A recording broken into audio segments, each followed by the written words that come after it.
Pandalam KSRTC bus സ്റ്റാൻഡിൽ വെള്ളിയാഴ്ച രാവിലെയായിരുന്നു സംഭവം. ഡ്യൂട്ടിയിലുള്ള 3 ഡ്രൈവർമാരെ ഊതിച്ചപ്പോൾ ബ്രീത്ത് അനലൈസറിൽ മദ്യപിച്ചതായി കണ്ടെത്തി. എന്നാൽ അവർ മദ്യപിച്ചിട്ടില്ലെന്ന് ആണയിട്ടു പറഞ്ഞു. വേണമെങ്കിൽ രക്തം പരിശോധിക്കാമെന്ന് കൂടി ഉറപ്പു പറഞ്ഞതോടെ ഊതിച്ചവരും പെട്ടു. കൊട്ടാരക്കരയിൽ നിന്നുള്ള ഡ്രൈവർ കൊണ്ടുവന്ന തേൻവരിക്ക 4 ചുള തങ്ങൾ കഴിച്ചുവെന്നും ചക്കയാണ് തങ്ങളെ ചതിച്ചതെന്നുമാണ് ഇവരുടെ വാദം. വേണമെങ്കിൽ ചക്ക ബ്രീത്ത് അനലൈസറിനെയും പറ്റിക്കുമെന്ന് ഡ്രൈവർമാർ പറഞ്ഞതോടെ പ്രശ്നം സങ്കീർണമായി.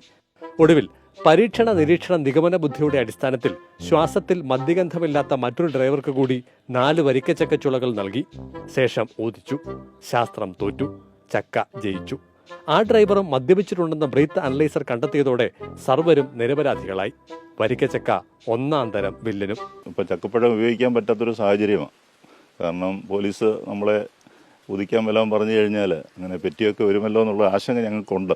നല്ല മധുരമുള്ള പഴങ്ങൾ പഴക്കം മൂലം പുളിച്ചാൽ അതിൽ ലഹരിയുടെ അംശമുണ്ടാകും.